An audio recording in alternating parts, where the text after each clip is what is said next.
کہتا ہوں وہی مانتا ہوں جو میرے ابا کہتے ہیں، میرے خدا کہتے ہیں. یہ لفظ مائی فادر بائبل میں عیسیٰ علیہ السلام استعمال کرتے خدا کے لیے. یعنی بائبل میں لکھا ہے gospel of John chapter number 5 آیت نمبر 30 میں، کیا عیسیٰ علیہ السلام کہتے ہیں میں وہ چیز مانتا ہوں جو میرے اللہ کہتے ہیں. اگر آپ عربی میں اس کو ترجمہ کریں گے تو مسلم ہو جاتا ہے. تو بائبل میں لکھا ہوا ہے کہ عیسیٰ علیہ السلام مسلمان تھے. انہیں کہیں بھی نہیں کہا کہ وہ بھگوان تھے یا خدا تھے یا ایشور تھے. اور میں ریفرنس دیتے جا سکتا ہوں، وقت کی قلت ہے.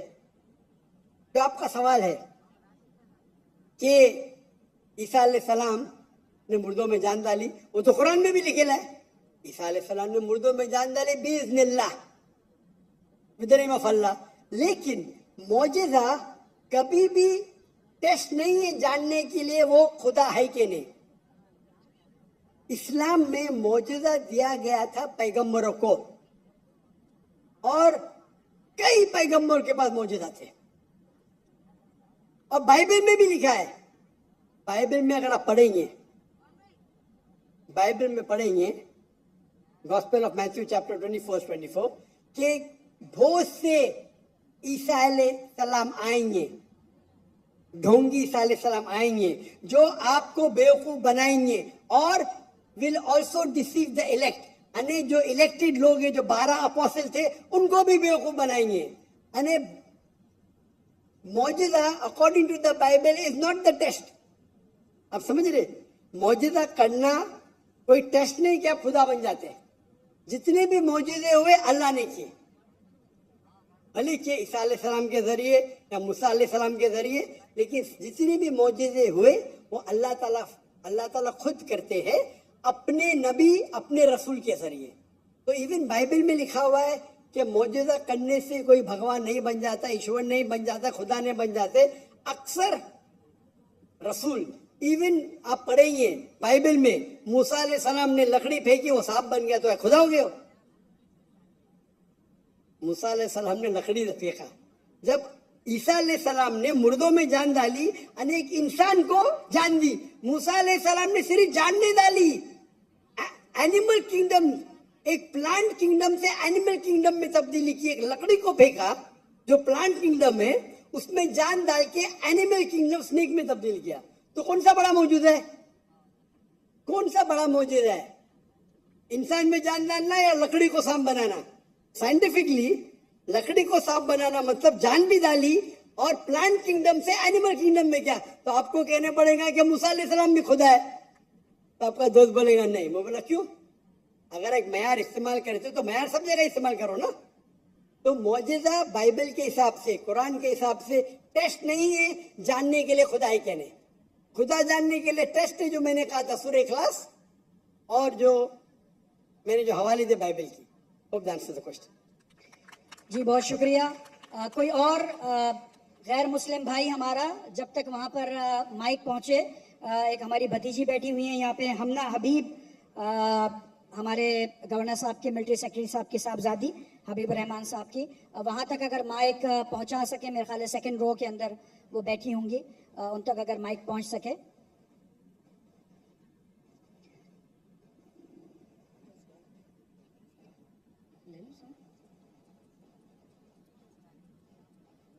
جب تک یہاں پہ مائک پہنچ رہا ہے تو ہم اس بھائی سے گزارش کریں گے، جو ہمارا ایک نان مسلم برادر یہاں پہ موجود ہیں، وہ سوال پوچھنا چاہتے ہیں. جی بھائی، آپ معلوم کیجیے، اپنا پہلے نام بتائیے، اپنا پروفیشن بتائیے، اور پھر بتائیے آپ کا سوال کیا ہے. مائک کھول دیجیے گا. جی میری طرف سے اسلام، سب بہن بھائیوں کو السلام علیکم، اور خاص طور پر ذاکر صاحب کو اور جتنے بھی یہاں مہمان بیٹھے ہیں سب کو میری طرف سے السلام علیکم. میرا نام اخلاق مسیح ہے، اور میں تمام مذاہب کا طالب علم ہوں. جیسے کہ ذاکر نائک صاحب ہیں طالب علم، میں قرآن بھی پڑھتا ہوں اور بائبل اسٹڈی بھی کرتا ہوں. اور ہماری ایک تنظیم ہے یہوہ وٹنس کے نام سے. وہ تنظیم جو ہے خدائے واحد پر ایمان رکھتی ہے اور خدائے واحد کی تعلیم دیتی ہے. جیسے کہ مسیح اسلام نے یوحنا کی انجیل 3 کی 17 आयत में बताया है कि हमेशा की जिंदगी ये है कि वो तुझ खुदाए वाहिद और बारहा जिसे मैंने उसको पहचाने, खुदाए वाहिद को पहचाने। सो हमें खुदाए वाहिद को पहचानने की ज़रूरत है। तो इसी तरह हम जो है तमाम मसीह बहन भाइयों को ये तालीम देते हैं, मगर उसके बावजूद वो जो ना खुदाए वाहिद की तालीम को जो ना बर्दाश्त नहीं करते, एक्सेप्ट नहीं करते। तो मैं जनाब जाकिर साहब से ये बात कहना चाहता हूँ, क्योंकि मैं इनका बहुत फॉलोअर हूँ, क्योंकि जो भी ये बात करते हैं बड़ी दलील से बात करते हैं, और जो दलील देते हैं वो बड़ी काबिल जिक्र होती है, काबिल गौर होती है। भाई आपका सवाल क्या है? सवाल पूछिए। सवाल ये है कि हमें मतलब हमारा ईमान कैसा होना चाहिए कि हम खुदाए वाहिद पे ईमान रखें और दूसरे लोगों को भी बता सकें इस चीज़ को वाज़े तौर पे। शुक्रिया।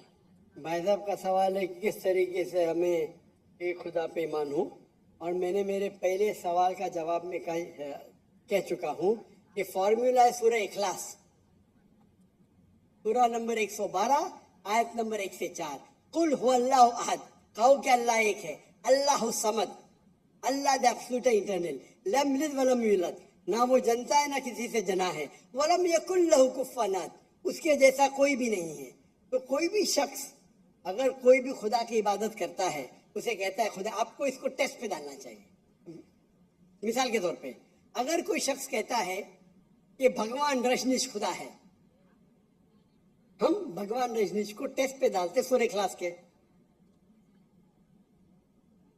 एक शख्स ने मुझे कहा हम हिंदू भगवान रजनीश को खुदा नहीं मानते। मैंने कभी भी नहीं कहा कि हिंदू भगवान रजनीश को खुदा मानते। मैंने कहा कुछ इंसान भगवान रजनीश को खुदा मानते, हम उसको टेस्ट पे डालेंगे सूरह इखलास के। पहला टेस्ट है कुल हु अल्लाहु अहद, कहो कि अल्लाह एक है, क्या रजनीश एक है? अब हिंदुस्तान में देखेंगे हजारों लोग, हजारों इंसान अपने आप को भगवान कहते, वो एक तो नहीं है। लेकिन भगनी शख्स कहेगा नहीं नहीं मेरा एक ही है। Number 2 Allah Samad, Allah the absolute eternal. के रजनीश एब्सोल्यूट इटर्नल था? क्या वो समद था? हम जानते उसकी ऑटोबायोग्राफी में लिखा था कि भगवान रजनीश अस्थमा से सफर कर रहे थे, डायबिटीज मेलाइटिस से। आप सोचो खुदा को अस्थमा हो गया, खुदा को डायबिटीज मेलाइटिस हो गया। तीसरा टेस्ट लम यलिद वलम यूलद, he begets not, no is begotten, ना वो किसी को जनता है ना किसी से जना है। हम जानते हैं भगवान रजनीश के वालिदैन थे, वो यूपी में पैदा हुआ। उसके बाद वो खुद, उनके वालिदैन उसके डिसाइबल बनते, उनके भक्त बनते।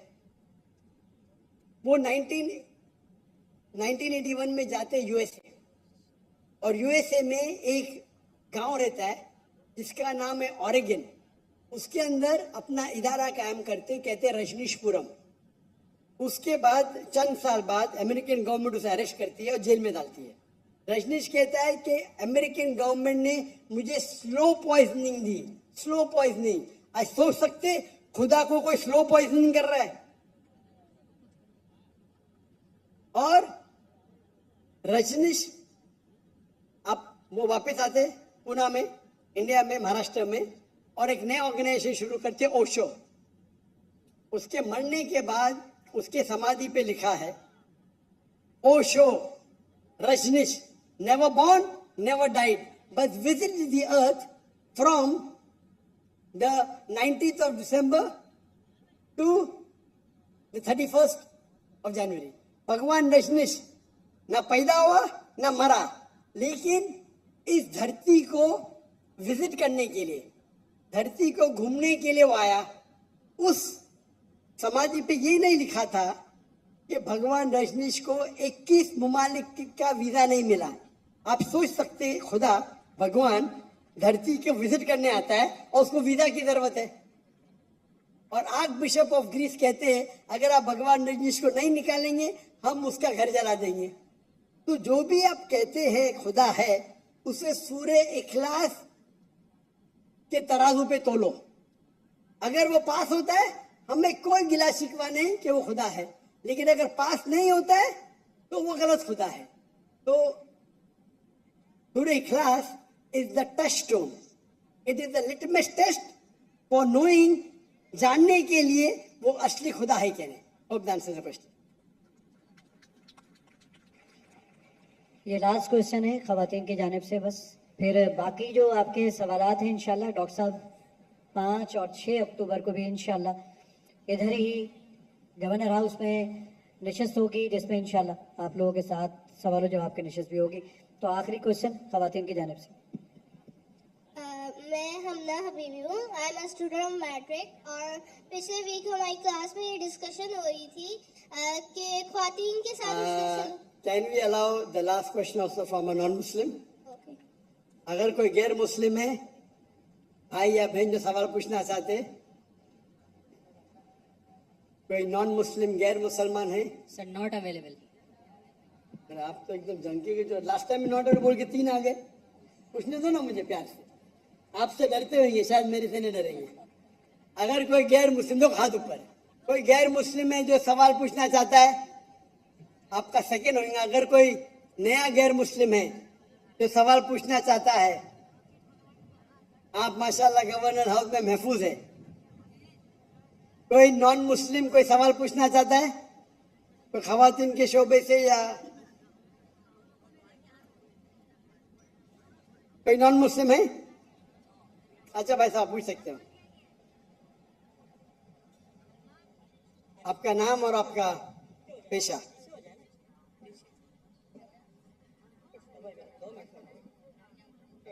आपका नाम? अस्सलामुअलैकुम, मेरा नाम अब्दुल रशीद मेमन है. मैंने पूछा गैर मुस्लिम और आप कुछ सवाल पूछ रहे. मैं गैर मुस्लिम कोई भी अवेलेबल नहीं है यहाँ पर. एक गैर मुस्लिम ने हाथ ऊपर किया था नहीं, उधर. वो मुस्लिम थे. कोई गैर मुस्लिम है? अगर गैर मुस्लिम ने तो पहले खातून को देंगे. उनने पहले पूछे. कौन गैर मुस्लिम है? एक खातून मुसलमान जिसने पूछी थी पहले, उसको.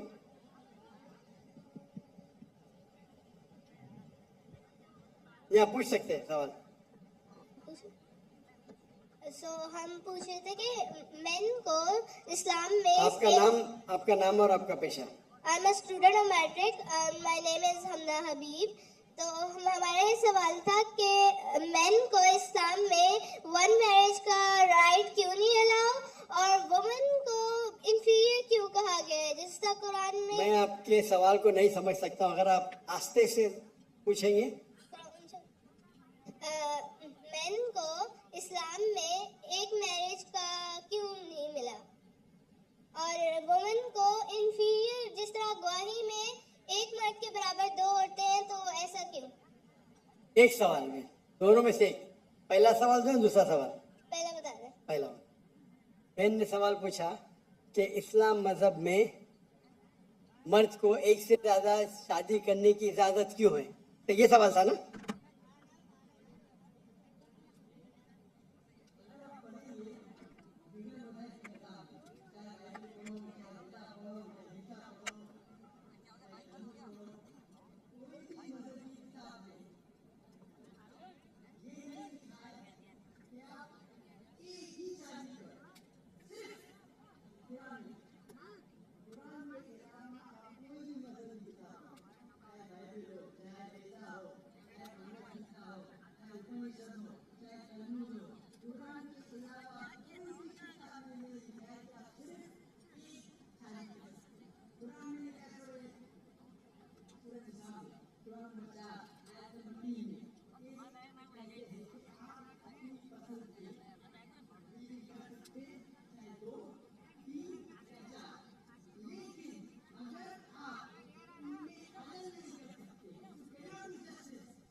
بسم اللہ الرحمن الرحیم.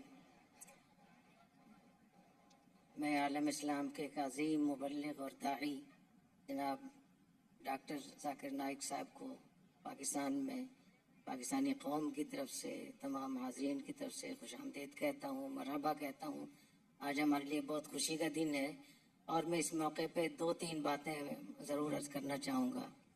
سب سے پہلی بات یہ کہ یہاں بہت سارے उलमा हैं, मुख्तलिफ रहनुमा हैं जो अपनी पार्टी की बात करते हैं, जो मकतब फ़िक्र की बात करते हैं, कोई देवबंदियत की बात करता है, कोई सुन्नी, कोई शिया, कोई बरेलवी, कोई अहले हदीस, कोई और बात करता है, लेकिन डॉक्टर जाकिर नाइक साहब इंसानियत की बात करते हैं। तो ये बहुत बड़ा हमारे लिए एक मौका है कि ये हम सबसे ऊपर बात कर रहे हैं और इनका जो दायरा कार है उसमें 8 बिलियन इंसान इनके सामने हैं। ये बहुत बड़ी बात है और मैं समझता हूँ कि डॉक्टर जाकिर नाइक साहब का हम शुक्रिया भी अदा करें, हम उनको बहुत ध्यान से भी सुने और ख़ास तौर पे हुज़ूर अकरम सल्लल्लाहु अलैहि वसल्लम की ज़बान मुबारक से जो ऐलान कराया अल्लाह ताला ने, कुल या अय्युहन्नास इन्नी रसूलुल्लाहि इलैकुम जमीआ, तमाम इंसानों को कहा गया है कि मैं तुम सब का रसूल हूँ। तो डॉक्टर जाकिर नाइक साहब हुज़ूर अकरम सल्लल्लाहु अलैहि वसल्लम की इसी बात के दाई हैं। ये कितनी बड़ी फजीलत की बात है। दूसरी बात, यहाँ जो हमारे हज़रात तशरीफ़ लाए हुए हैं, मुख्तलिफ मज़ाहिब के हज़रात तशरीफ़ लाए हुए हैं, मैं उनको भी खुशामदीद कहता हूँ और मैं एक उनसे दरख्वास्त करूँगा और एक आपसे दरख्वास्त करूँगा। आपसे तो मैं ये दरख्वास्त करना चाहता हूँ कि जो लोग भी किसी भी रियासत में किसी एग्रीमेंट के साथ, किसी नेशनलिटी के साथ, किसी वीज़े के साथ रहते हैं, उनके वो तमाम हुकूक हैं जो मुसलमान के हैं। तो इन जो अक़लियतें पाकिस्तान में रहती हैं, उनकी जान, माल, तहफ़्फ़ुज़ और इज़्ज़त की हिफाजत हम सब पर फ़र्ज़ है। ये कितने अफसोस की बात है कि कोई एक आदमी हरकत करता है, पूरी बस्ती की बस्तियां जला दी जाती हैं। नबी करीम सल्लल्लाहु अलैहि वसल्लम ने इरशाद फरमाया, जो अक़लियतों को नुकसान पहुंचाएगा तो क़यामत के दिन मैं खुद उसका दावेदार होऊंगा। तो आप याद रखिए कि अगर अक़लियतों पे यहाँ कोई जुल्म होता है, कोई ज़्यादती होती है, कोई नुकसान होता है, तो नबी करीम सल्लल्लाहु अलैहि वसल्लम आपका गिरबान पकड़ेंगे क़यामत के दिन। तो ये बहुत बुरी बात है, अभी इससे तौबा करनी चाहिए और इन जितनी भी लोग यहाँ रहते हैं उनका हमें ख्याल रखना चाहिए, चाहे वो सफारतकार हों, चाहे वो मुख्तलिफ अक़लियतों के लोग हों। इसी तरीके से मैं ये भी अर्ज़ करना चाहता हूँ आपसे कि हमें इसका पता होना चाहिए कि नबी करीम सल्लल्लाहु अलैहि वसल्लम ने वो तमाम हुकूक जो मुसलमानों को दिए हैं, वो उन अक़लियतों को भी दिए हैं जो किसी मुआहदे के साथ रहते हैं। फुक़हा ने लिखा है, जैसे किसी मुसलमान की गीबत नाजायज़ है, ऐसे जो गैर मुस्लिम इस्लामी मुल्क में रहते हों उनकी गीबत भी नाजायज़ है, उनसे हसद करना भी नाजायज़ है। तो हम किस तरीके से लोगों पे जुल्म करते हैं और नाम सुनते ही हम उनको नुकसान पहुंचाते हैं, तो हमें इसका ख्याल रखना चाहिए। दूसरी बात इसी में कि हमारे दीन में नबी करीम सल्लल्लाहु अलैहि वसल्लम ने गैर मुस्लिमों के साथ, अक़लियतों के साथ क्या मामला किया था। मैं सिर्फ एक वाक़या आपसे अर्ज़ करूँगा कि हज़रत अबू बसरा ग़िफ़ारी रज़ी अल्लाह तआला अन्हु वही कहते हैं, इजाज़त है ना बात करने की? जी, वही कहते हैं कि हमारे इलाके में कहत हुआ तो कुछ खाने पीने को नहीं था, तो हमारे कबीले ने मशवरा किया कि हम मदीना चलते हैं, वहाँ खाने के लिए ज़रूर मिलेगा। वो नहनु ला नुरीदुल इस्लाम, इस्लाम लाने का इरादा नहीं था। तो इससे मालूम हुआ कि जो गैर मुस्लिम हमारे मुल्क में रहते हैं, अगर वो किसी परेशानी में मुब्तला हों तो उनके साथ हमारा इतना अच्छा रवैया होना चाहिए कि वो परेशानी में हमसे कहें, हम उनके साथ पहुँचें। तो वो कहते हैं कि हम मदीना में जब आए तो नबी करीम सल्लल्लाहु अलैहि वसल्लम ने तमाम जो वफद के लोग थे उनको तकसीम कर दिया और सहाबा कराम से कहा कि अब अपने घरों में ले जाएं, इनको रिहाइश भी दें, खाना भी खिलाएं। तो अबू बसरा ग़िफ़ारी कहते हैं कि मुझे कोई नहीं लेकर गया, मस्जिद में मैं अकेला रह गया और नबी करीम सल्लल्लाहु अलैहि वसल्लम, और मुझे इसलिए नहीं लेकर गया कि मेरा कद 6 गज था, यानी 9 फुट कद था अबू बसरा ग़िफ़ारी का। तो ये महसूस हुआ कि इतने लंबे तिरंगे शख्स को कौन खाना खिलाएगा। तो नबी करीम सल्लल्लाहु अलैहि वसल्लम ने मेरा हाथ पकड़ा और मुझे घर ले गए। आपका भी रोज़ा था, घर वालों का भी रोज़ा था, 7 बकरियां थीं। तो नबी करीम सल्लल्लाहु अलैहि वसल्लम ने कहा कि इनको दूध पिलाएं। तो 7 बकरियों का दूध अबू बसरा ग़िफ़ारी कहते हैं कि मैं पी गया और नबी करीम सल्लल्लाहु अलैहि वसल्लम के लिए और आपके घर वालों के लिए कुछ नहीं बचा, क्योंकि मैंने दूध बहुत ज़्यादा पी लिया था और पेट मेरा खाली था। तो मुझे इसहाल हो गए और पेट का मसला हुआ और मुझे इतने इसहाल हुए कि मैं बिल्कुल बिस्तर भी ख़राब हो गया, मेरे कपड़े भी ख़राब हुए। तो नबी करीम सल्लल्लाहु अलैहि वसल्लम को इस बात को ध्यान से सुने, نبی کریم صلی اللہ علیہ وسلم کو رات میں اس کا پتہ چلا، آپ خود تشریف لائے، فغسلنی، خود اپنے ہاتھ سے میرا بال و براز دھویا، وعذرنی بازاری، اور اپنے کپڑے مجھے پہنائے۔ تو نبی کریم صلی اللہ علیہ وسلم کا تو معاملہ اقلیتوں کے ساتھ یہ تھا، تو ہمیں بھی اس کا خیال رکھنا چاہیے۔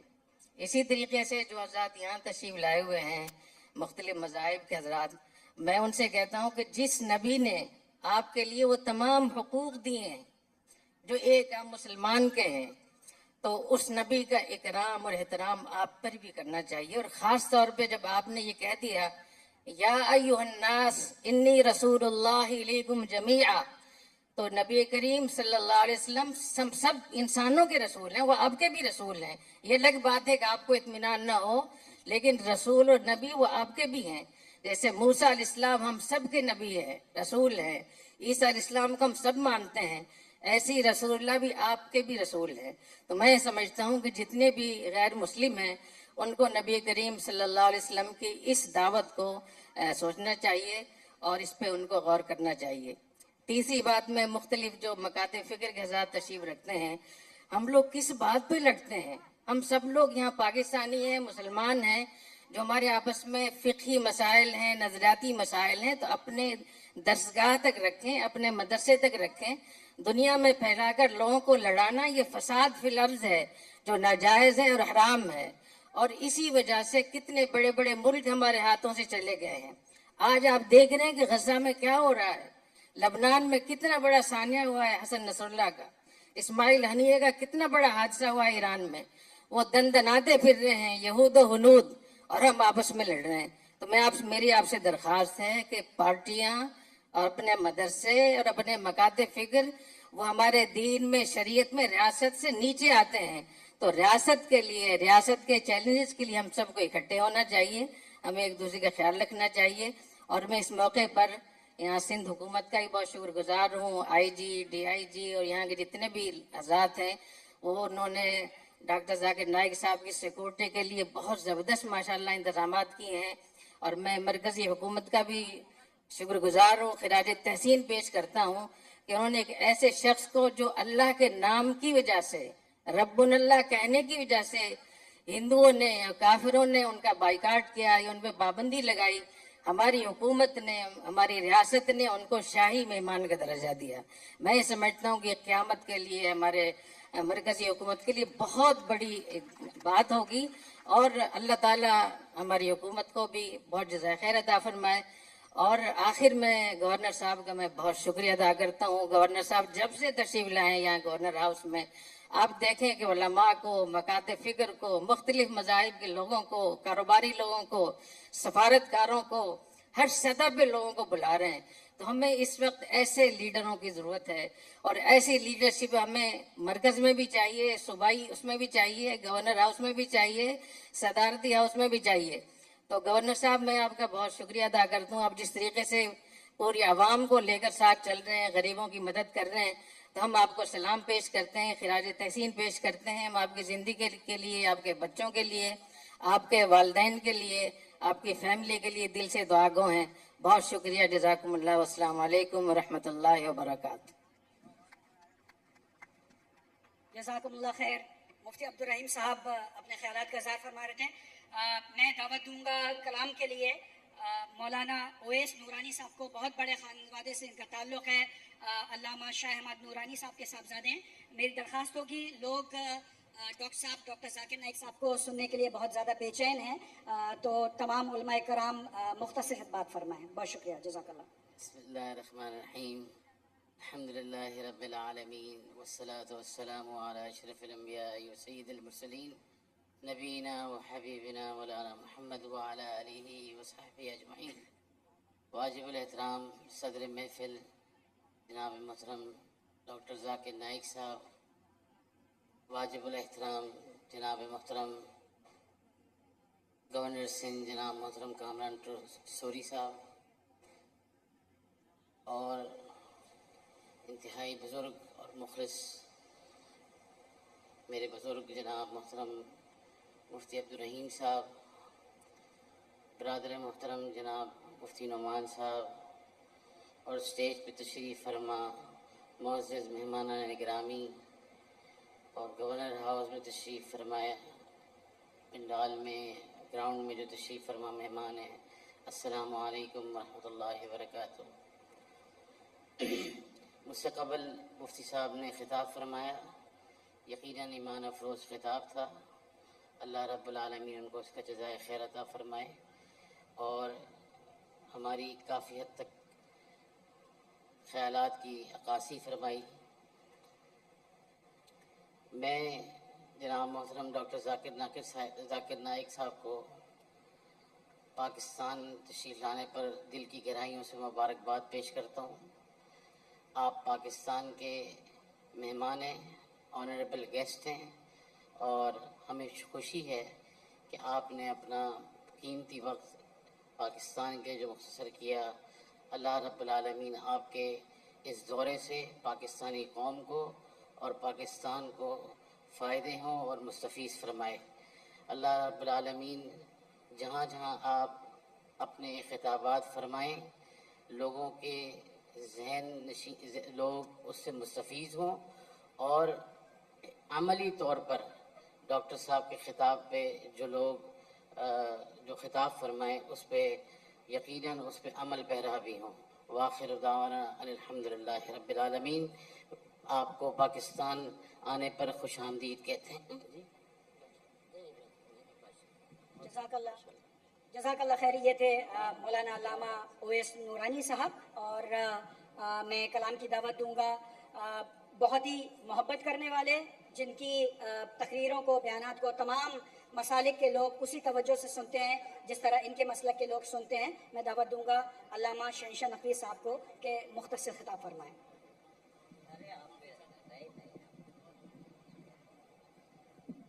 اعوذ باللہ من الشیطان الرجیم، بسم اللہ الرحمن الرحیم۔ قال اللہ تبارک و تعالی فی کتابہ المجید، بسم اللہ الرحمن الرحیم، وَاعْتَصِمُوا بِحَبْلِ اللَّهِ جَمِيعًا وَلَا تَفَرَّقُوا۔ سب سے پہلے میں صدر محفل جناب ڈاکٹر ذاکر نائک صاحب، مفتی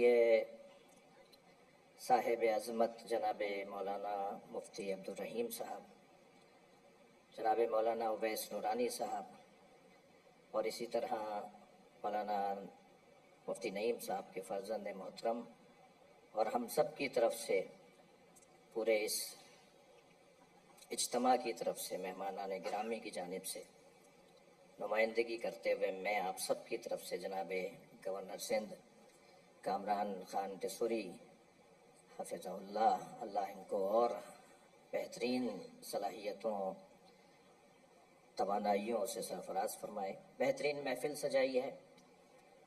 مولا علی علیہ السلام نے اپنے دونوں فرزندان مولا امام حسن اور حضرت امام حسین علیہ السلام کو وصیت فرمائی، اوصیکما وجمیع ولدی واہلی ومن بلغ کتابی بتقوی اللہ ونظم امرکم کونا للظالم خصما وللمظلوم عونا۔ جب آپ کو ضربت لگ گئی تو آپ نے 3 دن جو بستر علالت پہ گزارے، اس میں امام حسن اور امام حسین علیہ السلام کو وصیت میں فرمایا، میں تم دونوں کو اور اپنے سارے خاندان کو، اعزاء اقربا کو وصیت کرتا ہوں، اور ہر اس شخص کو وصیت کرتا ہوں جس کی سماعت تک، جس تک میری یہ آواز پہنچے، ہمیشہ ظالم سے نفرت کرنا اور مظلوم سے پیار کرنا۔ اس وقت عالم اسلام جن مسائل کا اور جن میدانوں کا مقابلہ کر رہا ہے، وہ سب سے بڑا مسئلہ فلسطین ہے۔ لاکھوں لوگ شہید ہو چکے ہیں۔ ہم شہید اسماعیل ہنیہ اور شہید سید حسن نصر اللہ کی شہادت پر ان کے خانوادے کو مبارکباد بھی پیش کرتے ہیں، اور عالم اسلام کے لیے ایک لمحہ فکریہ گویا کھولتے ہیں کہ ہم جن مسلکی اور فقہی اور مختلف تاریخی حقائق کو بیان کرتے ہوئے اس بات کا خیال اگر نہ کریں کہ اس سے جو اعلیٰ اور عرفہ مقاصد کو ٹھیس پہنچتی ہے تو یقیناً وہ امت کے لیے مفید نہیں ہے۔ ہمیں اس وقت وہ جو کلمہ سوا ہے، جو مشترکہ کلمہ ہے، جو سب سے پہلے مظلومیت کا اور مستضعفوں کا مسئلہ ہے، مظلوموں کا مسئلہ ہے، اسے مد نظر رکھتے ہوئے ایک ہونے کی ضرورت ہے، متحد ہونے کی ضرورت ہے، پیار سے اور محبت سے ایک دوسرے کو سننے اور ایک دوسرے کو برداشت کرنے کی ضرورت ہے۔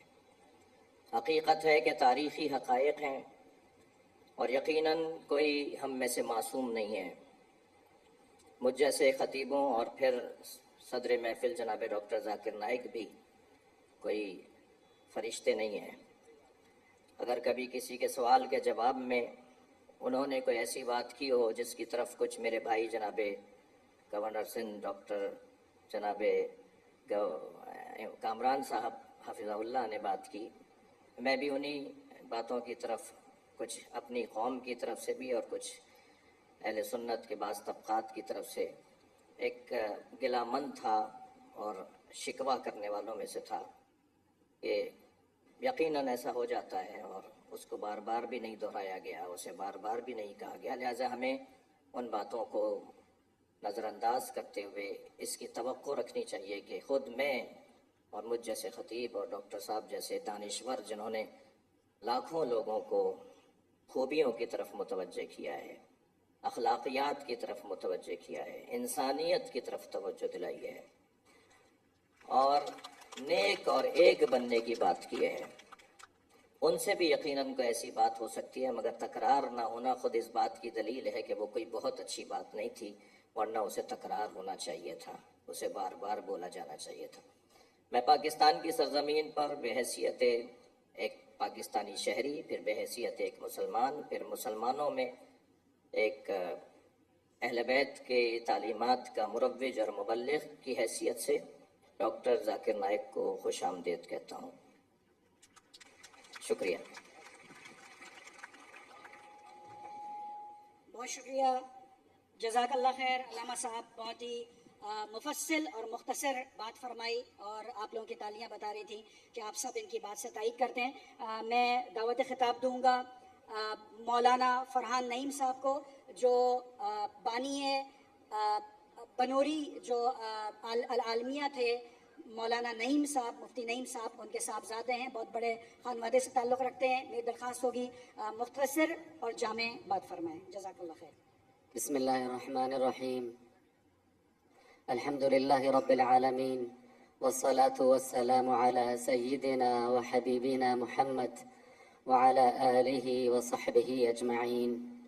قال اللہ تبارک وتعالی: ومن احسن قولا ممن دعا الى اللہ وعمل صالحا وقال اننی من المسلمین۔ قال النبی صلی اللہ علیہ وسلم قال لعلی رضی اللہ عنہ: فواللہ لأن يهدي الله بك رجلا واحدا خیر لك من حمر النعم، متفق علیہ، صدق اللہ العظیم۔ معزز سامعین اکرام، خواتین و حضرات، السلام علیکم ورحمۃ اللہ وبرکاتہ۔ آج ہم یہاں پر ایک تاریخی موقع پر جمع ہیں۔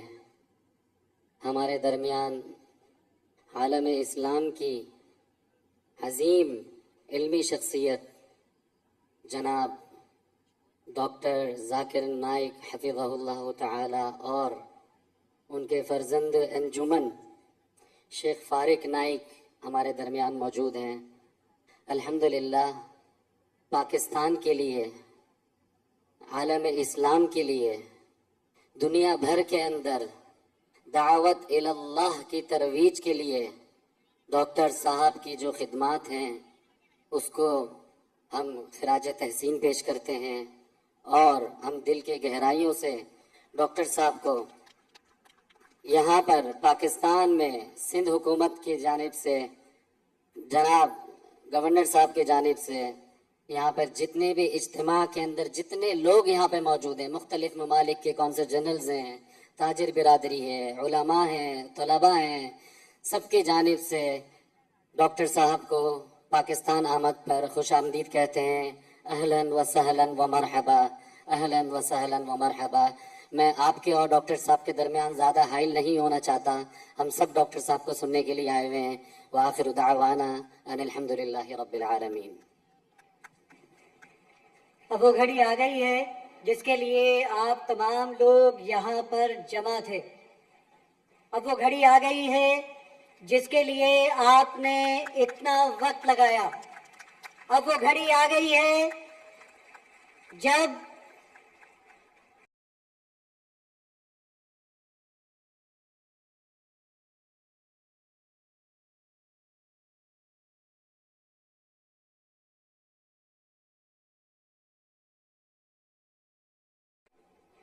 پلے کیجیے. درمیان ایک ایسی شخصیت موجود ہے جس کا نام کسی تعارف کا محتاج نہیں. ایک ایسی ہستی جن کے ہاتھوں لاکھوں لوگ دائرہ اسلام میں داخل ہو چکے ہیں. جی ہاں، ہم بات کر رہے ہیں ڈاکٹر ذاکر نائک کی، جو اسلام کی عالمگیر دعوت کو جدید دور میں ایک نئے انداز میں پیش کر رہے ہیں. ڈاکٹر ذاکر نائک 18 اکتوبر 1965 کو بھارت کے شہر ممبئی میں پیدا ہوئے. اگرچہ پیشے کے اعتبار سے آپ ایک MBBS ڈاکٹر ہیں، لیکن آپ نے اپنی زندگی کو دعوت اللہ کے لیے وقف کیا.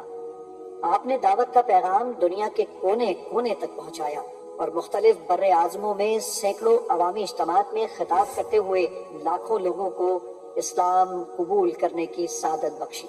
آپ کے لیکچرز ہمیشہ علمی، منطقی اور دلائل پر مبنی ہوتے ہیں، جس کی وجہ سے لوگ آپ کی باتوں سے متاثر ہو کر اسلام کی طرف راغب ہوتے ہیں.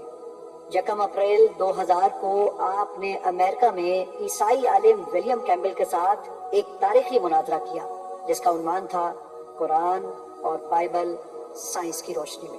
یہ مناظرہ پوری دنیا میں دیکھا گیا اور اس کے بعد 34,000 افراد نے اسلام قبول کیا. ڈاکٹر ذاکر نائک نے 2006 میں پیس ٹی وی کا آغاز کیا، جو آج دنیا کے 200 سے زائد ممالک میں اسلامی تعلیمات کا سب سے بڑا ذریعہ بن چکا ہے. آپ کی خدمات کے نتیجے میں 2015 میں سعودی عرب کے شاہ سلمان بن عبدالعزیز نے آپ کو مسلم دنیا کا سب سے بڑا ایوارڈ شاہ فیصل ایوارڈ عطا کیا. اسی طرح امریکہ کی جارج ٹاؤن یونیورسٹی نے آپ کو 2011 سے 2014 تک دنیا کی 500 بااثر ترین شخصیات میں شامل رکھا. ملیشیا کے بادشاہ نے بھی آپ کی خدمات کے اعتراف میں ملک کا سب سے بڑا ایوارڈ آپ کو دیا. اسلام کا یہ عظیم دائی آج ہمارے درمیان موجود ہے اور ہمارا فرض ہے کہ ان کی بے مثال خدمات کو سراہیں اور ان کے علم سے بھرپور استفادہ کریں. اللہ تعالیٰ ڈاکٹر صاحب کو اپنے حفظ و امان میں رکھے. آمین ثم آمین.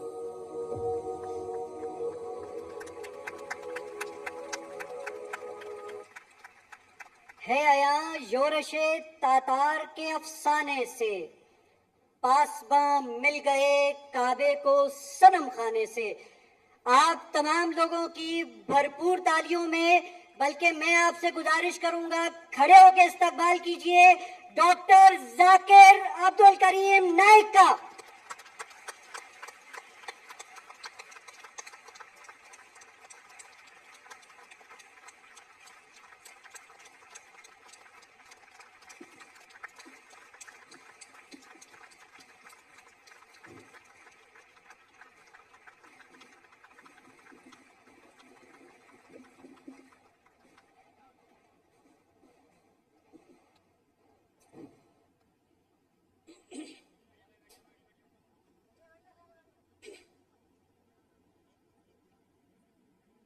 الحمدللہ والصلاة والسلام علی رسول اللہ وعلی آلہ وصحبہ اجمعین.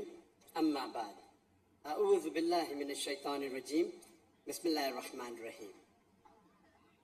وقل جاء الحق وزاق الباطل ان الباطل کان زہوقا رب اشرح لی صدری ویسر لی امری واحلل عقدۃ من لسانی یفقہوا قولی. اسٹیج پہ بیٹھے ہوئے میرے محترم اسلام کے علماء اور دیگر مذاہب کے علماء،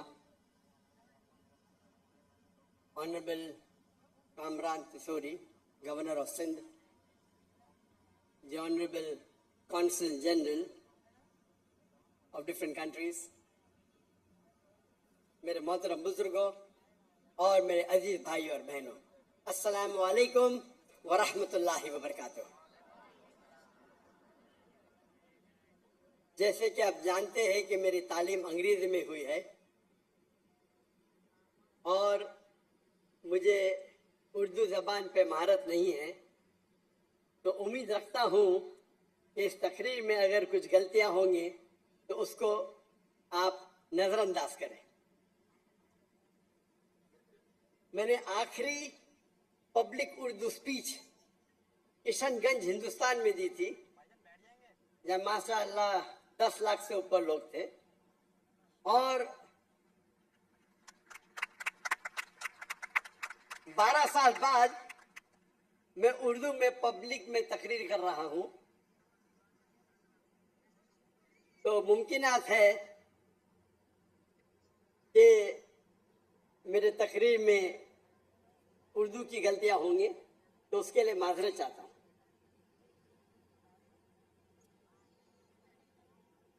आज मुझे बेहद खुशी हो रही है कि मैं पाकिस्तान की सरजमीन पे हूं। ये मेरी ख्वाहिश थी कई सालों से कि मैं पाकिस्तान तकरीर के दौरे पे आऊं। 33 साल पहले 1991 में 1991 में मैं पर्सनल विजिट पे आया था, लेकिन आज पहली बार खुसूसन तकरीर के दौरे पे हुकूमत पाकिस्तान के दावत पे मैं आया हूँ, और ये लास्ट 2-3 दिनों से मुझे बेहद खुशी महसूस हो रही है, और उम्मीद रखता हूँ कि इस लेक्चर के दौरे से मैं काफ़ी नॉलेज, इल्म और भाईचारा महसूस करूं इंशाअल्लाह। आज के मेरे तकरीर, छोटी सी तकरीर का मौजू है मीडिया और उसकी अहमियत। मेरे नजदीक मीडिया आज की तारीख में सबसे खतरनाक, सबसे अहम वेपन है, हथियार है।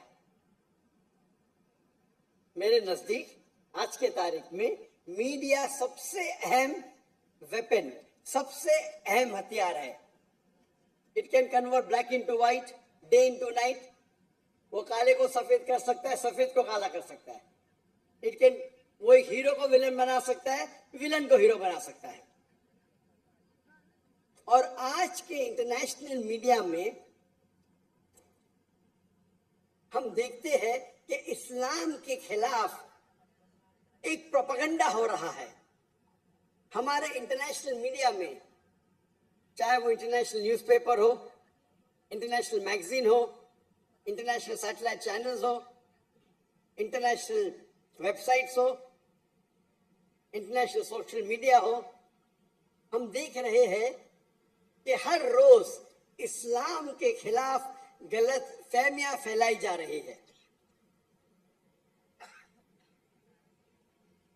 जहां तक कि मीडिया का सवाल है, हम मुसलमान एंटरटेनमेंट मीडिया में बहुत माहिर है।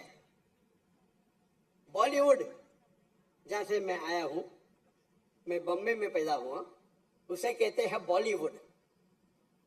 वो एक ऐसा शहर है जो दुनिया में सबसे ज्यादा फिल्म हर साल बनाई जाती है।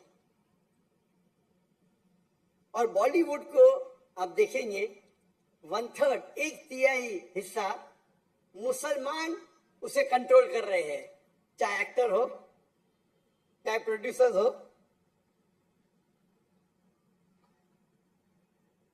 ये अफसोस की बात है कि एंटरटेनमेंट मीडिया में हम माहिर है। हम देखेंगे अरबिक मीडिया में भी हम एंटरटेनमेंट में माहिर है, लेकिन जहां तक कि इस्लामिक मीडिया का सवाल है, हम मुसलमान मिस्कीन हैं, बैकवर्ड है, कमजोर है. क्यों? हम जब बिजनेस करते हैं तो आलीशान ऑफिस, आलीशान गाड़ियां, आलीशान इक्विपमेंट, एंटरटेनमेंट मीडिया के लिए बेस्ट कैमराज है दुनिया के. लेकिन दीन को प्रेजेंट करने के लिए, अल्लाह का पैगाम फैलाने के लिए जो टेक्नोलॉजी हम इस्तेमाल करते हैं वो एकदम कमजोर है. हम अक्सर देखेंगे जब इस्लामिक सैटेलाइट चैनल है तो उनके कैमरा को मैं कहता हूं टॉय कैमरा, खिलौने के कैमरा. जो बैंडविड्थ इस्तेमाल करते हैं अक्सर दीनी इस्लामिक चैनल 2 मेगाबिट, 3 मेगाबिट, कुछ चैनल के 1.5 मेगाबिट. एक सैटेलाइट चैनल या 2, कभी कभी 3-4. जो ग्राफिक्स हम इस्तेमाल करते हैं इतने कमजोर है कि अगर कोई टेलीविजन देखेगा तो 3-4 मिनट में उसको ऑफ कर लेगा. इसी नुक्ते नजर से 2005 में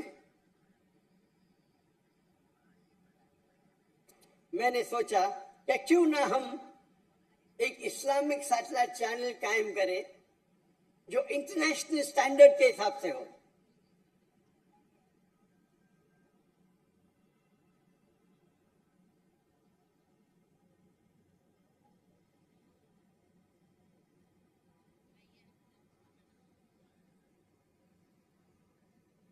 तो सबसे पहला पीस टीवी हमने कायम की, पीस टीवी इंग्लिश 2006 में जनवरी में. और हमारा मयार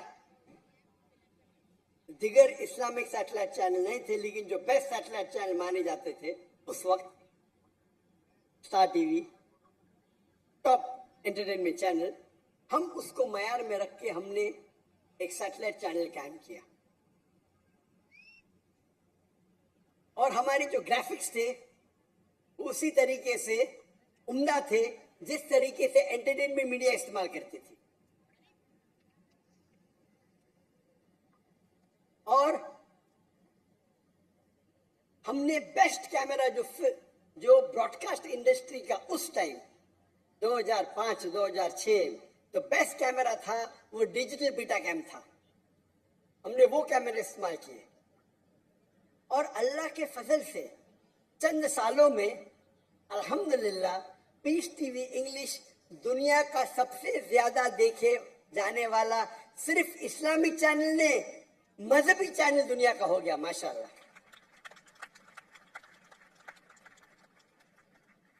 और उसके मुशाहिदीन 100 मिलियन 10 करोड़ हुए अल्हम्दुलिल्लाह.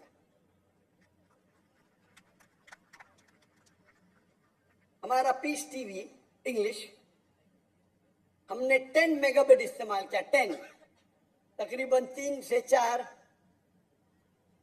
या 5 इस्लामिक सैटेलाइट चैनल एक पीस टीवी में आएंगे. तो उसकी क्वालिटी जो है, क्योंकि ये हमारे अल्लाह के रसूल की हदीस है कि जो भी काम करो तो एहसान सबसे बेस्ट करो. अल्लाह ताला को वो पसंद है जो सबसे बेहतरीन है. तो जब हम दीन को फैला रहे हैं तो क्यों ना हम बेस्ट इक्विपमेंट इस्तेमाल करें, बेस्ट बैंडविड्थ. और हमारा satellite channel Peace TV English 15 satellite में था. 15, 1 नहीं 2 3 नहीं 15 सैटेलाइट.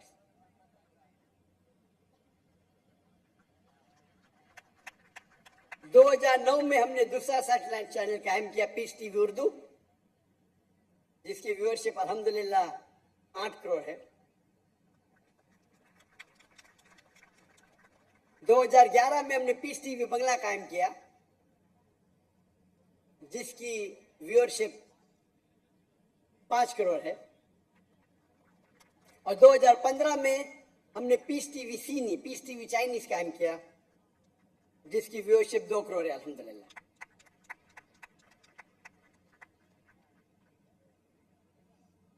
اگر ہم چاہتے ہیں کہ ہمارے بچے ہماری خاندان غلط چیز نہ دیکھے, جو چیز ہمارا دین کہتا ہے کہ غلط ہے, تو ہمیں کچھ اس کا اچھا آلٹرنیٹ دینا ضروری ہے. اگر ہم کمزور کوالٹی کی چیز کا استعمال کریں گے دین کو پھیلانے کے لیے, تو آپ کیسے لوگ کو متاثر کریں گے؟ ہمیں ایسے کوالٹی دینا چاہیے کہ لوگ اگر ٹی وی کھولے تو چینل چینج نہیں کریں گے.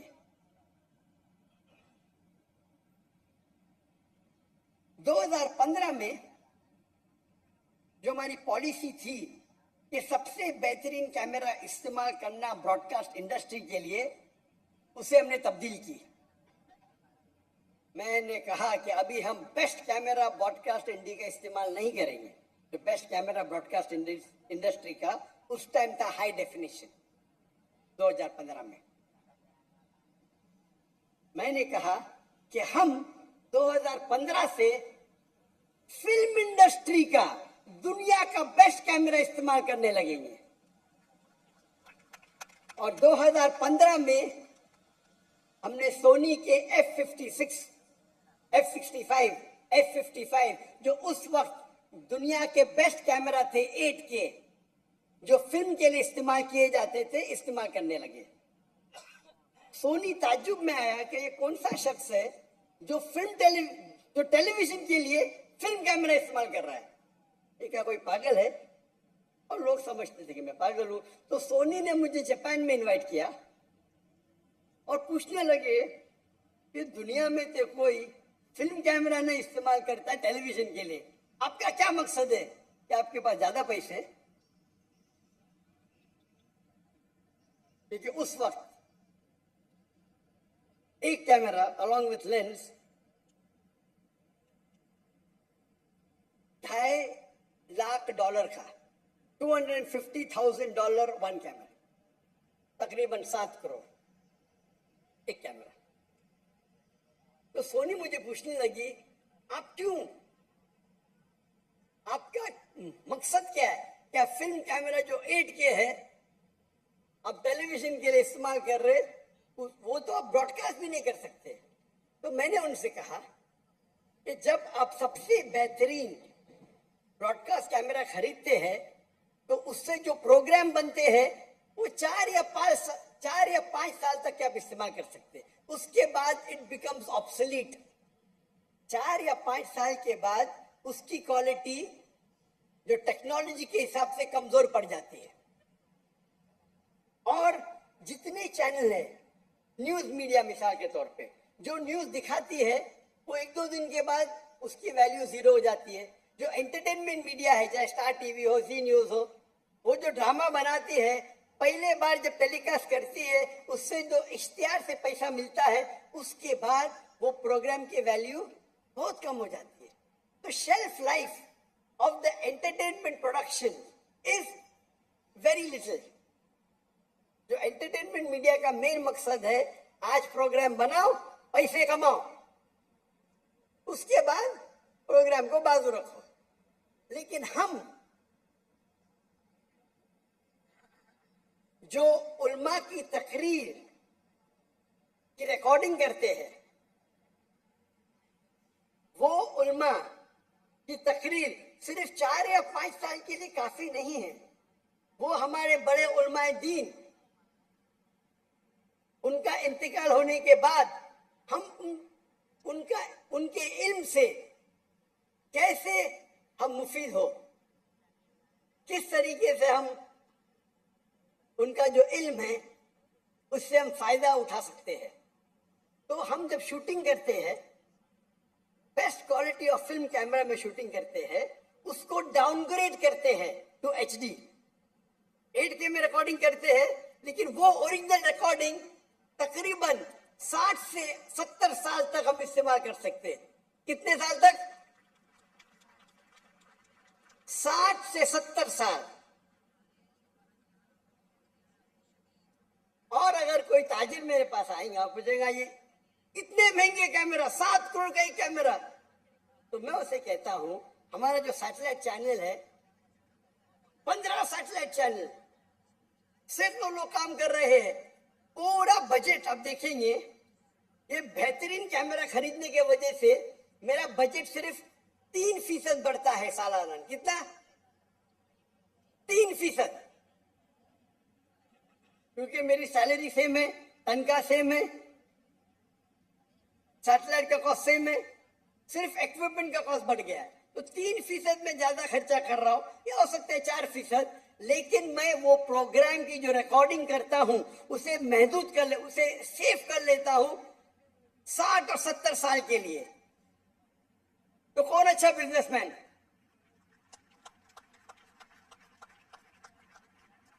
जो अहमद दीदा साहब से मुतासिर हुआ और मैंने मेरे मेडिकल प्रोफेशन को छोड़ के एक दाई का प्रोफेशन इख्तियार किया, उनके तकरीर में पीस टीवी पे दिखाना बहुत मुश्किल है। तो मैं क्या किया, मैं हैवी इक्विपमेंट खरीदा, उनके 200 घंटे को अपग्रेड करने के लिए मैंने $1 बिलियन खर्चा किए, 10 करोड़ पाकिस्तानी रुपए, और फिर भी मैं पीस टीवी पे टिकर देता हूं क्वालिटी वेरी पुअर। क्योंकि उस टाइम दीदार साहब ने सबसे बेहतरीन कैमरा इस्तेमाल किए थे, लेकिन ब्रॉडकास्ट इंडस्ट्री का, फिल्म इंडस्ट्री का नहीं। लेकिन अफसोस की बात है, जब मैंने हिजरत किया इंडिया से तो हमारे पास 18 कैमरा थे, 18। जब हिजरत किए तो गवर्नमेंट ने सारे कैमरा को जब्त किया। जो गलत था उनको इंक्वायरी करने के तो कंप्यूटर ले सकते, हार्ड डिस्क ले सकते, कैमरा से क्या उनको मिलेगा, लेंस से क्या मिलेगा। लेकिन अल्लाह का फजल है, हिजरत करने के बाद भी हमने दावती काम को कंटिन्यू किया। लेकिन एक अच्छी चीज है कि चंद महीने पहले हमने, क्योंकि 2016 में हिजरत की, अभी 8 साल हो गए, तो टेक्नोलॉजी बढ़ गई, तो चंद महीने पहले हमने इस दौर के सबसे बेहतरीन फिल्म कैमरा खरीदे, अल्हम्दुलिल्लाह। एक कैमरा, उसका लेंस, उसका कैमरा, उसका स्टैंड $3 लाख का है, $3 लाख एक कैमरा, तकरीबन 9 करोड़ रुपया एक कैमरा सिर्फ। और हमने 10 कैमरा लिए और इंशाल्लाह हमारा इक्विपमेंट आज लैंड होने वाला है इन कराची में। ये पहला दौरा होगा, इस नई इक्विपमेंट का पहला लेक्चर टूर होगा, जिसको इंशाल्लाह हम ये हाई एंड में रिकॉर्ड करेंगे। आज के तारीख में सबसे बेहतरीन कैमरे के लेंस है ओरिजिनल लेंस, और वो लेंस आप 25-30 साल इस्तेमाल कर सकते हैं। आम लेंस आप लेंगे आपको 5-6 साल में चेंज करने पड़ेंगे। तो मैं खर्चा कर रहा हूं, लेकिन वो लेंस जो है वो 25-30 साल में इस्तेमाल कर सकता हूं। दुनिया के बेस्ट लेंस है। हमने कैमरा खरीदी सोनी विनिस 2, जो आज के तारीख में 8.6 के है। हमें पता नहीं था कि आज मेरा लेक्चर होने वाला है, ये अनस्केड्यूल्ड है।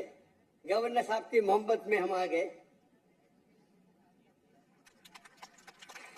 ये तो ओरिजिनल लेक्चर हमारा 5 और 6 तारीख को है, और आपको खुशखबरी देना चाहता हूं कि ये लेक्चर जो होने वाला है शनिचर और इतवार को 5 और 6 तारीख को, उसका वेन्यू हमने चेंज किए, और अभी इस गवर्नर हाउस में इनवाइटीज रहेंगे, और पीछे जो मैदान है जो बागी जिना का 12 दिरा, इंशाल्लाह लाखों का मजमा आ सकेगा। तो हमने वेन्यू को चेंज किया है, और 5 और 6 तारीख को इस मैदान में रहेगा इंशाल्लाह। और उम्मीद है कि इस नए इक्विपमेंट के साथ हम कोशिश करेंगे कि जो भी प्रोग्राम रिकॉर्ड होगा उसको हम बेहतरीन तरीके से हिफाजत करेंगे। जब देखें कि मैदान बड़ा था, हम चाहते थे कि और 3-4 कैमरा ऐड करें, लेकिन पाकिस्तान में ये कैमरा मौजूद नहीं है। تو ہو سکتا ہے کہ ہم لوور کوالٹی کے کیمرہ ہائر کریں گے. ہم چاہتے ہیں کہ ہم 16 یا 15 کیمرہ سے ریکارڈنگ کریں. یہ چیز میں کیوں بول رہا ہوں آپ کو؟ میں اس لیے بول رہا ہوں کہ آپ اگر دین کے لیے کچھ کام کرنا چاہتے ہیں تو سب سے بہترین ایکوپمنٹ استعمال کیجیے. لوگ اکثر بڑائی کرتے ہیں کہ میرے پاس رولز رائے ہے, میرے پاس لمبورگنی ہے. یہ میرے کیمرہ میرے رولز رائے ہے, میرے لمبورگنی ہے. آپ رولز رائے چلائیں گے تو جنت میں انٹری ڈیفیکلٹ رہیں گی, آپ کو حساب کتاب ہوئے گا. آپ لیکن یہ اوریجنل لینس اور سونی وینس 2 کیمرے استعمال کریں گے دین کے لیے تو امید ہے کہ آپ کو انٹری آسانی سے ملے گی.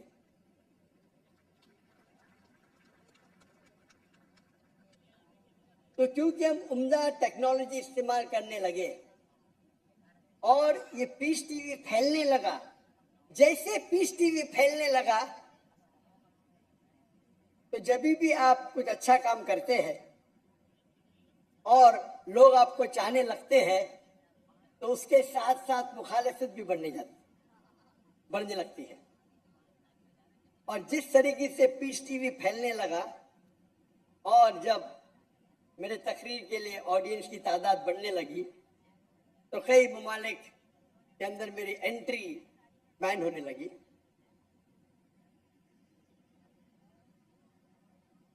لیکن جو میرا پوائنٹ ادھر ہے, نقطہ ہے کہ آپ دین کے کام کے لیے سب سے بہترین ایکوپمنٹ استعمال کیجیے. اور آج کی تاریخ میں میرے نزدیک میڈیا میں جو میڈیا اور ٹیکنالوجی چینج ہو رہی ہے, سب سے بہترین جو ہے وہ سیٹلائٹ چینل. ہمارے پاس پرنٹ میڈیا بھی ہے جس کے فائدے اور نقصانات بھی ہیں, وقت کی قلت ہے. آڈیو میڈیا ہے, ویڈیو میڈیا ہے. ابھی سوشل میڈیا ایکسپینڈ ہو رہا ہے, سوشل میڈیا. اور سوشل میڈیا سیٹلائٹ میڈیا کو انشاءاللہ میرے نزدیک اب تک اوورٹیک نہیں کیا ہے, لیکن انشاءاللہ کر لیں گا. تو ہم مسلمان کو علم حاصل کرنا چاہیے کہ کس طریقے سے ہم سوشل میڈیا کو استعمال کر سکے ہمارے دین کو پھیلانے کے لیے. آج کے تاریخ میں سیٹلائٹ کے ذریعے زیادہ خرابی پھیل رہی ہے بنسبت اچھائی. آج کے سوشل میڈیا میں زیادہ خرابی پھیل رہی ہے بنسبت اچھائی. ٹیلی ویژن خراب نہیں ہے, سوشل میڈیا خراب نہیں ہے, سوشل میڈیا کا غلط طریقے سے استعمال کرنا حرام ہے. لیکن ہم اسی سوشل میڈیا کو اگر صحیح طریقے سے استعمال کریں اور ہمارے اللہ کے پیغام کو, ہمارے آخری نبی محمد صلی اللہ علیہ وسلم کے پیغام کو اگر پھیلائیں گے تو یہ ہمارے لیے آخرت میں جنت کا راستہ بن سکتا ہے. آج ہم دیکھتے ہیں نوجوان, ہمارے بچے موبائل فون سے چپکے ہوئے, کمپیوٹر کی اسکرین پہ چپکے ہوئے, سوشل میڈیا پہ. ہم نہیں کہہ سکتے مت دیکھو, کچھ بچے ہو سکتے یہ آپ کی بات مانیں گے, اکثر تو نہیں مانیں گے. تو ہمیں اس سوشل میڈیا پہ ایک سبسٹیٹیوٹ دینا چاہیے جس طریقے سے ہمارے بچے اس سے متاثر ہو کے ہمارے دین کے قریب آئے. افسوس کی بات ہے کہ اکثر ہمارے مدارس یا ہمارے اسلامک آرگنائزیشن میں یہ نہیں سکھایا جاتا ہے کہ کس طریقے سے ہم سوشل میڈیا کا استعمال کر سکیں. کافی سال پہلے میرے علم میں آیا, تقریباً 7 یا 8 سال پہلے, کہ جامعہ بنوری میں ماشاءاللہ ان لوگ ٹریننگ دیتے ہیں نوجوانوں کو किस तरीके से सोशल मीडिया का इस्तेमाल करें, और मुझे बेहद खुशी हुई। और ये खुशी की बात है कि सिर्फ इस्लामिक इदारे ने, इस्लामिक मदारिस में ये शुरू हुआ और अभी ये फैल रहा है। बाकी मदारिस में भी शुरू हो गया, इंडिया के मदारिस में शुरू हुआ। तो मेरी इल्तिजा है कि किस तरीके से डिफरेंट सोशल मीडिया का इस्तेमाल कर सके। हमें ये मालूम होना चाहिए what is the difference between Facebook and Instagram. आज की तारीख पे फेसबुक सबसे ज्यादा देखे जाने वाला सोशल मीडिया है। तकरीबन 3 बिलियन लोग, 3 बिलियन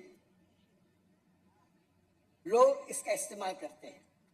नंबर 2 पे आता है यूट्यूब, 2.65 बिलियन। नंबर 3 पे आता है व्हाट्सएप, 2.5 बिलियन। फिर आता है इंस्टाग्राम, 2.45 बिलियन। फिर TikTok, and list is long. हमें ये जानना चाहिए कि फेसबुक पे किस तरीके से डिफरेंट टेक्नोलॉजी इस्तेमाल होती है, क्या बेनिफिट है इंस्टाग्राम का, क्या बेनिफिट है व्हाट्सएप का। लेकिन फिर से मैं दोहराता हूं, ये सारे सोशल मीडिया पे हराम काम ज्यादा होते बनिस्बत हलाल के। तो हमें इस सोशल मीडिया का इस्तेमाल करना चाहिए ताकि हम हमारे दीन का पैगाम फैला सके। अल्लाह के फजल से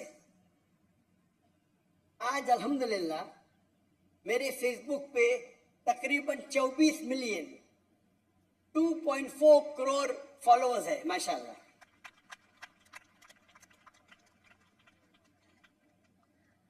लेकिन जैसे टेक्नोलॉजी बढ़ती है और वो जानने लगते हैं कि आप दीन का काम, इस्लाम का काम कर रहे हैं, वो आपको शैडो बैन करते हैं। शैडो बैन मतलब वो आपके जो फॉलोअर्स है उसको बढ़ने नहीं देते या बहुत कम बढ़ने देते। जब शुरू किए थे हमने, मेरा फेसबुक बैन हो गया था, तो 2013 में हमने फिर से शुरू किए। एक साल में 4 मिलियन, दूसरे साल में 8 मिलियन पहुंच गए, तीसरे साल में 12 मिलियन, यानी एवरेज हर साल में 4 मिलियन बढ़ते थे। लेकिन 2017 के बाद एक साल में 1 मिलियन, अभी एक साल में 1 लाख या 2 लाख ही होते। इसे कहते हैं शैडो बैनिंग। शैडो बैन मतलब आपके ग्रोथ में वो स्पैनर डाल देते, मतलब उनके पास एल्गोरिथम्स है किस तरीके से वो आपके ग्रोथ को रोके। पहले पहले जब हम YouTube पे तो YouTube रिलीज करते थे, माशाल्लाह 50,000, 1 लाख, 2 लाख, अभी 2,000। लेकिन क्योंकि मेरे कोई भी प्रोग्राम में कॉपीराइट नहीं है, तो वही तकरीर जो मेरे चैनल पे 2,000, 3,000 है, बाकी लोग के चैनल पे 5 लाख, 6 लाख है माशाल्लाह उसके व्यूअरशिप।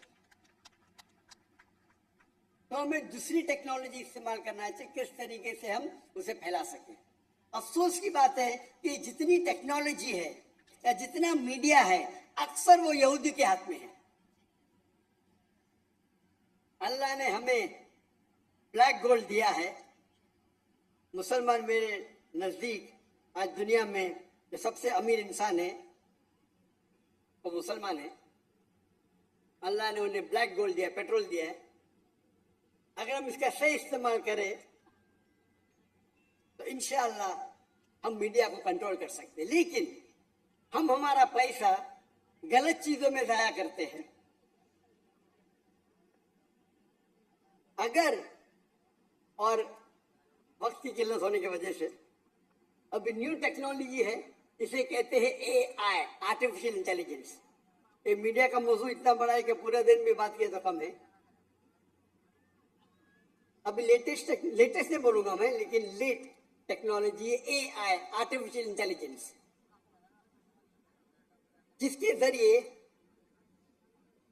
आप कुछ भी सवाल पूछो आपका जवाब मिलेगा।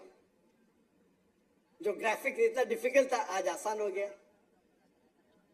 आप कुछ कॉपी करना चाहते तो आसान है, कोई चीज को प्रोड्यूस करना चाहते आसान हो गया। इसके कई फायदे हैं। और अभी न्यू लेटेस्ट आ रहा है क्यों AI? वक्त की किल्लत है, लेकिन हम मुसलमान इसके ऊपर आर्टिफिशियल इंटेलिजेंस टेक्नोलॉजी के ऊपर रिसर्च नहीं कर रहे हैं, नहीं के बराबर।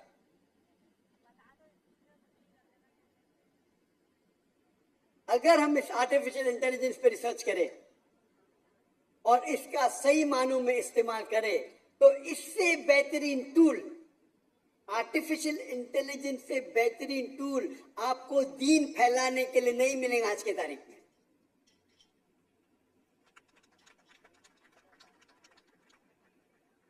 और माशाल्लाह मैं जानता हूं कि पाकिस्तान भाइयों में जो जज्बा है,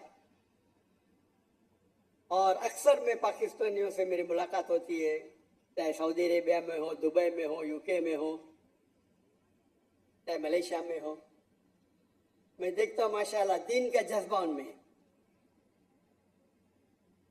उम्मीद है कि आप इस जज्बे को लेके अगर एक पूल बनाएंगे और आर्टिफिशियल इंटेलिजेंस पे रिसर्च करके इसको दीनी दावती मैदान में इस्तेमाल करेंगे, तो इससे बेहतरीन काम नहीं हो सकता। पाकिस्तान एक वाहिद मुस्लिम मुल्क है जिसके पास न्यूक्लियर टेक्नोलॉजी है, अल्हम्दुलिल्लाह। मेरी ख्वाहिश है कि आप आर्टिफिशियल इंटेलिजेंस के ऊपर भी इंशाल्लाह रिसर्च करें और इसको दीन को फैलाने के लिए इस्तेमाल कीजिए, ताकि इसका अजर हमारे पूरे कौम को मिलेगा। इसी के साथ मैं इस तकरीर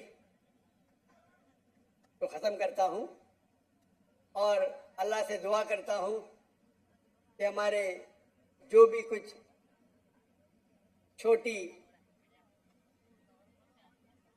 खिदमत है उसे कबूल फरमाए, और मैं दुआ करता हूँ अल्लाह ताला से कि हम सबको इंशाअल्लाह आखिरत में जन्नत में मिलाए। आखिर दावाना अल्हम्दुलिल्लाह रब्बिल आलमीन।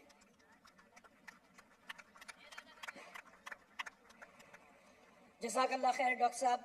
अब मैं दावत दूंगा, बहुत ही अहम डॉक्टर साहब ने इसकी इजाज़त दी, और हम ये चाहते हैं कि क्वेश्चन आंसर सेशन जो डॉक्टर साहब का खासा है, ख़ास तौर पे जो डिफरेंट किस्म के इल्मी गुफ्तगू होती है, और मैं इसके अंदर सबसे पहले दावत देना चाहूँगा, अगर कोई हमारा नॉन मुस्लिम भाई यहाँ पर बैठा हुआ है तो सबसे पहला हक उसका होगा कि वो सवाल करे यहाँ पे।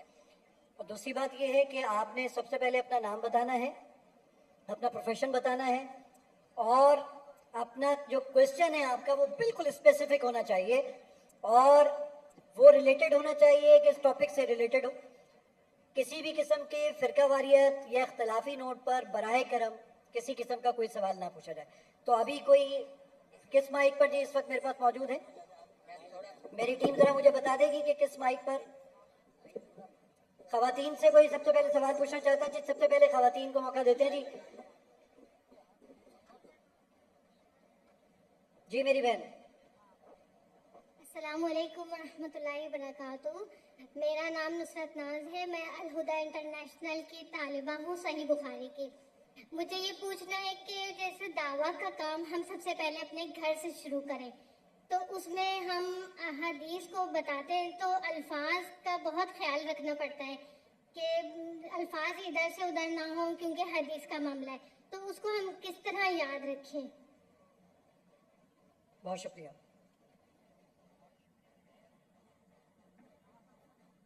कोऑर्डिनेटर साहब ने कहा था कि पहले हम सवालात गैर मुसलमान से लेंगे, तो अगर कोई गैर मुसलमान है मैं चाहूँगा कि उनके सवाल का जवाब दूँ, उसके बाद फिर मुसलमानों का इंशाल्लाह। तो कोई भी ऑडियंस के अंदर गैर मुसलमान है जी? कोई है भाइयों और जी? बहनों में? एक डॉक्टर साहब हमारे पास मौजूद है।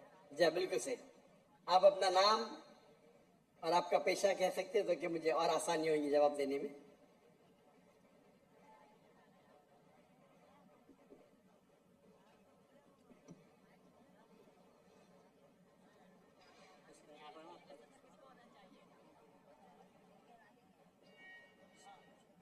हमारे गैर मुसलमान भाइयों और बहनों, आपको कोई भी इस्लाम के बारे में कोई सवाल है, कोई शिकवा है, आप बिना झिझक पूछ सकते हैं। डॉक्टर साहब, प्रोफेसर मनोज साहब वो एक सवाल आपसे पूछना चाहते हैं, जरूर। तो मैं उनको दावत दूंगा कि यहाँ पे तशरीफ लाएं और एक सवाल पूछें।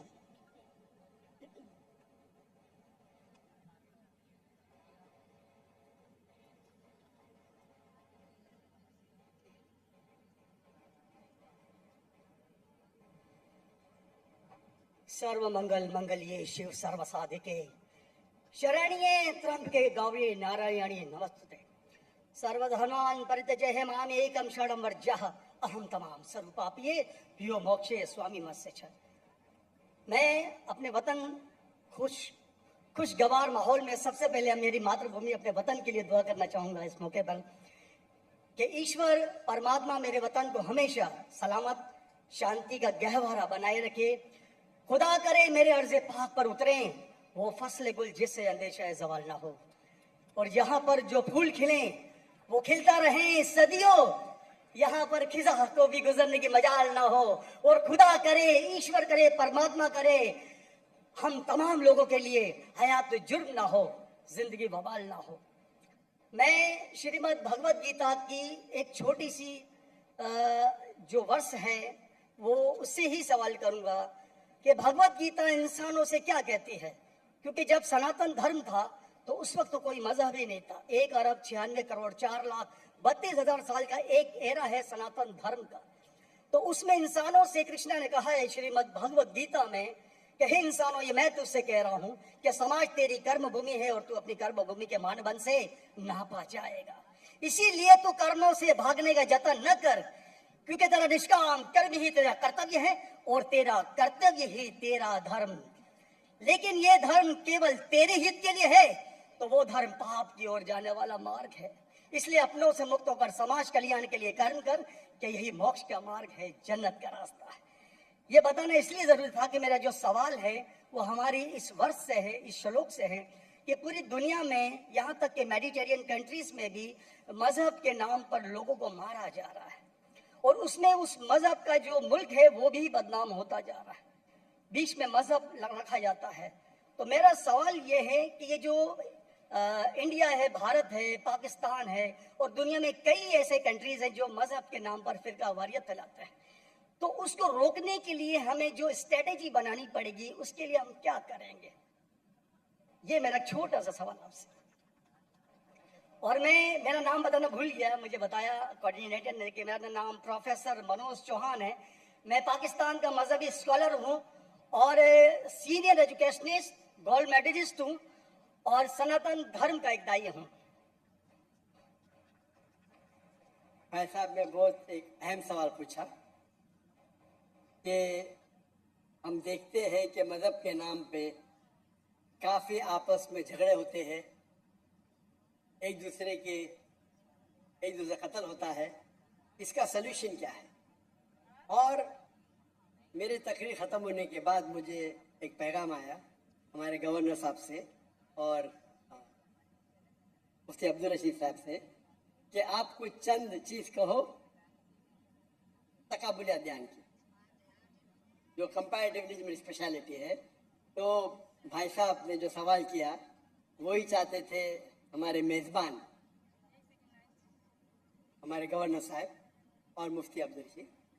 तो जो भाई साहब ने सवाल किया कि इसका हल क्या है कि आपस में लोग झगड़ा करते हैं, तो मेरे नज़दीक कुरान मजीद की एक आयत है जिसे मैं कहता हूँ मास्टर की फदावा, सूरह अल इमरान की सूरह नंबर 3 आयत नंबर 64 में अल्लाह ताला फरमाते कुल या अहले किताब, ए अहले किताब यहूद नसारा तालो इला कलिमतिन सवाइम बैनना व बैनकुम, आओ हम उस बात की तरफ जो आप और हम में यकसा है।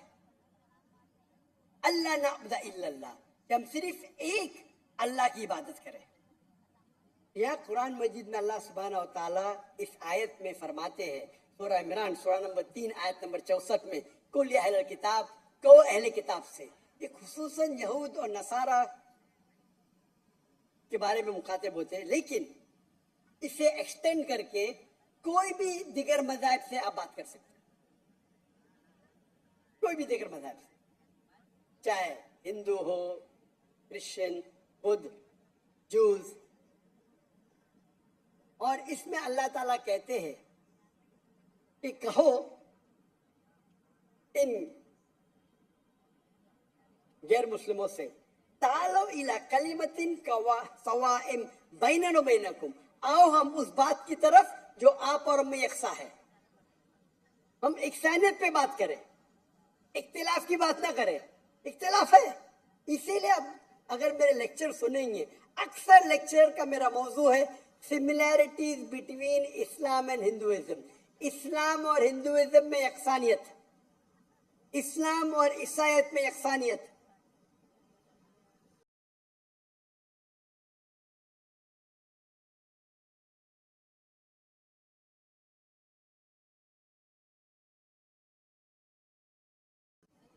और उसमें गलतियां निकालता है। मिसाल के तौर पे डॉक्टर विलियम कैम्पबेल, जिसको पीएचडी उसने हासिल की कुरान के खिलाफ किताब लिखने के लिए, Quran and Bible at of science, और उनने 38 गलतियां निकाले कुरान में, नौज़ुबिल्लाह, साइंटिफिक। और 8 साल तक के कोई भी मुस्लिम उसका जवाब नहीं दिया। तो अमेरिका में स्टूडेंट्स ने मुझे बुलाया कि आप भी डॉक्टर हैं, आप उससे डिबेट कर सकते। मैंने कहा अहलन व सहलन। ये 2000 की बात है, जब मैं दाऊदी मैदान में चंद साल हुए थे। और अल्लाह की मदद थी, सिर्फ अल्लाह की मदद थी कि अल्लाह सुब्हानहू व तआला ने इस डिबेट या डायलॉग जो शिकागो में हुआ था 2000 में 1 अप्रैल में, माशाअल्लाह उस डिबेट के अंदर वो डॉक्टर विलियम कैम्पबेल के जो उनने जो ऑब्जेक्शन निकाले थे, मैंने सारे ऑब्जेक्शन का जवाब दिया। और जब मैंने निकाली उनके बाइबल में साइंटिफिक एरर, जो मैं आमतौर पे नहीं करता हूँ क्योंकि ये आमतौर पे नहीं करना चाहिए, लेकिन जब मुनासरा हो रहा है और वो अटैक कर रहा है तो मुझे जवाब देने पड़ता है। तो अल्हम्दुलिल्लाह उसी मंच पे डॉक्टर विलियम कैम्पबेल ने कहा कि doctor Zakir Naik has raised serious questions against the Bible, I have to read it again. मतलब उसी स्टेज पे उन्होंने इकरार कर लिया कि जो किताब लिखी थी वो गलत है और उनको फिर से बाइबल पढ़ने पड़ेगा। लेकिन अल्लाह सुब्हानहू तआला फरमाते हैं, द मास्टर की फदावा तालो इला कलिमतिन सवाइम बैन बैनकुम, आओ हम उस बात की तरफ जो आप और हमें यकसा है। सबसे बेहतरीन बात अल्लाह फरमाते अल्लाह नाबुदा इल्लल्लाह, कि हम सिर्फ अल्लाह की इबादत करें। और अगर आप स्टडी करते हैं कंपैरेटिव रिलीजन, तकाबुल अदयान, कि आप स्टडी करते हैं तो आपको पता चलेगा सारे मजहब में बुनियादी बात एक ही है, तौहीद की, कि अल्लाह एक है। लेकिन वक्त जाने के वजह से ये उनके मानने वाले कुछ लोग मानने लगे, कुछ लोग भूल गए। तो आज की तारीख में अगर आपको कोई मजहब को समझना है तो उसके मानने वालों को मत देखो। अगर आपको इस्लाम समझना है तो मुसलमान को मत देखो, कुरान और सही हदीस को पढ़ो और फिर आपको समझ में आएगा इस्लाम मजहब कैसा है। उसी तरीके से अगर आपको ईसाई समझना है तो क्रिश्चियन को मत देखो, बाइबल को पढ़ो। आपको अगर हिंदुइज्म समझना है तो हिंदू को मत देखिए, आप वेद को पढ़िए, भगवत गीता को पढ़िए, उपनिषद को पढ़िए। अगर आपको कोई मजहब समझना है तो उस मजहब की मजहबी किताब, जो मजहब के फॉलोअर्स उसको मानते हैं, उसको समझो, फिर आपको उनका मजहब सही तरीके से समझ में आएगा। मैंने एक तकरीर की है, concept of God in major world religions, वो तकरीबन 1.5 घंटे की तकरीर है। एक खुदा का तसव्वुर दिगर मज़ाहिब में, और मैंने अहम मजहब का हवाला दिया। और भाई साहब क्योंकि हिंदू मजहब से है और उन्हें कोई श्लोक पढ़ी थी भगवत गीता से। सबसे हाईएस्ट हिंदुइज्म में वेद आता है, वेद, और वेद का निचोड़ है भगवत गीता। और वेद के बाद उपनिषद, इसे कहते हैं श्रुति। हिंदू मजहबी किताब को दो